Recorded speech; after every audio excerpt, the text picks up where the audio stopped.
एक गांव में एक काली कौई रहती थी जो बहुत दिनों से भूखी थी।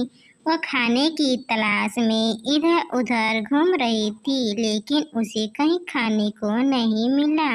एक दिन उसने एक मिट्ठू के पास जाती है और उसे खाने को मांगते हैं। तो मिट्ठू ने कहा, तुम एक ही गांव में क्यों आ जाती हो बार बार खाना मांगने?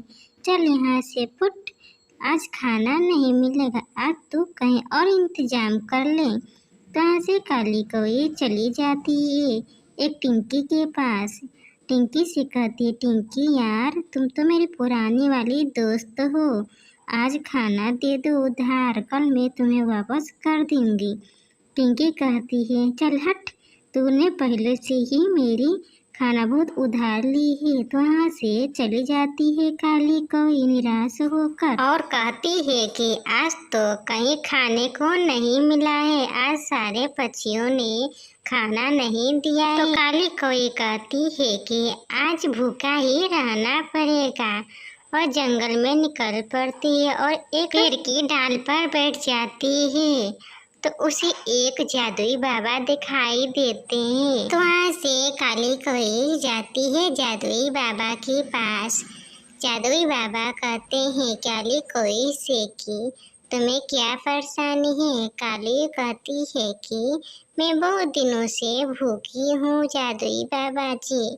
तो जादुई बाबा कहते हैं कि तुम इस जादुई जल को ले लो, मुझे एक शैतान पक्षी चाहिए जो ये जादुई जल को ले सकता है। तो काली कौई कहती है कि जादुई बाबा से कि मैं बहुत ही शैतान पक्षी हूँ, मैं खुद का खाना नहीं बनाती हूँ, मैं मांग मांग कर गाँव में अपना पेट पालती हूँ। तो जादुई बाबा जी कहते हैं काली कौई से कि तुम्हारी जैसी मुझे पक्षी की बहुत ही दिनों से तलाश थी, जो आज तुमने मुझे मिल गई हो।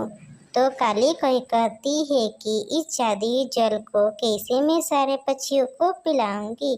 तभी जादुई बाबा जी कहते हैं कि इस जल को तुम सारे पक्षियों को ले जाकर पिला देना, इस जल से सारे पक्षी तुम्हारे बस में हो जाएंगे और जो तुम कहोगी वो सारे पक्षी तुम्हारे बात मानेंगे और तुम्हारे गुलाम बन जाएंगे। तो वहाँ से काली कौई जादुई जल को लेकर निकल पड़ती है और जंगल में इधर उधर देखती है।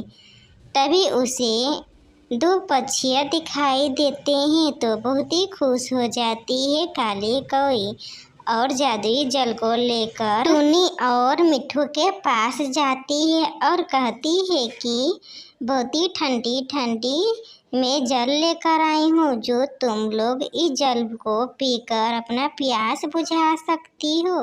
तो टुनी, चिड़ी और मिट्ठू कहते हैं कि बहुत ही मुझे जोरों से प्यास लगी है, तुम अपना ठंडा ठंडा पानी मुझे पिला दो। तो काली कौई ने उस जल को पिला देती है। तो उस जादुई जल को पीकर टुनी चिड़िया और मिट्ठू चिड़िया काली कौई के बस में हो जाते हैं और उसे काली कौई अपने इशारों पर नचाने लगती है और कहती है कि तुम दोनों मेरे लिए अच्छे अच्छे फल लेकर आओ। तभी टुनी चिड़िया और मिट्ठू चिड़िया कहते, जी मालिक, मैं आपके लिए फल लेकर आई हूँ।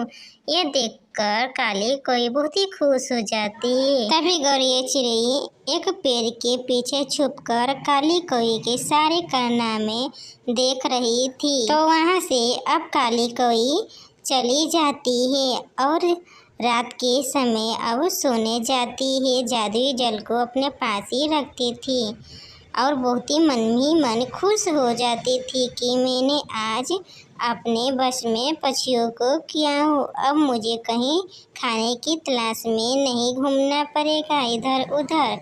मैं इस जादुई जल से सारे पक्षियों को बस में करके मैं अपना पेट पाल लूँगी। तो उसके बाद काली कौई सो जाती है। सो जाने के बाद वहाँ पर गौरी चिड़ै आ जाती है और वह अपने मटके से उस जादुई जल को बदल देती है और वहाँ से जादुई जल को लेकर चली जाती है। जब सुबह होती है तो गौरैया चिड़ै और काली कौवे आती है तो उससे कहती है काली कौवे कि इस मटके में क्या लाई हो गौरैया चिड़ै। तो गौरैया चिड़ै कहती है कि ठंडी ठंडी नारियल पानी लाई हूँ। तो इसे सुनकर काली कौवे कहती है गौरैया चिड़ै से कि मुझे ठंडी ठंडी नारियल पानी बहुत ही पसंद है। तभी गौरैया चिड़ै कहती है काली कौवे से कि क्यों नहीं, तुम पी सकती हो। तभी काली कौवे जादुई जल को पी लेती है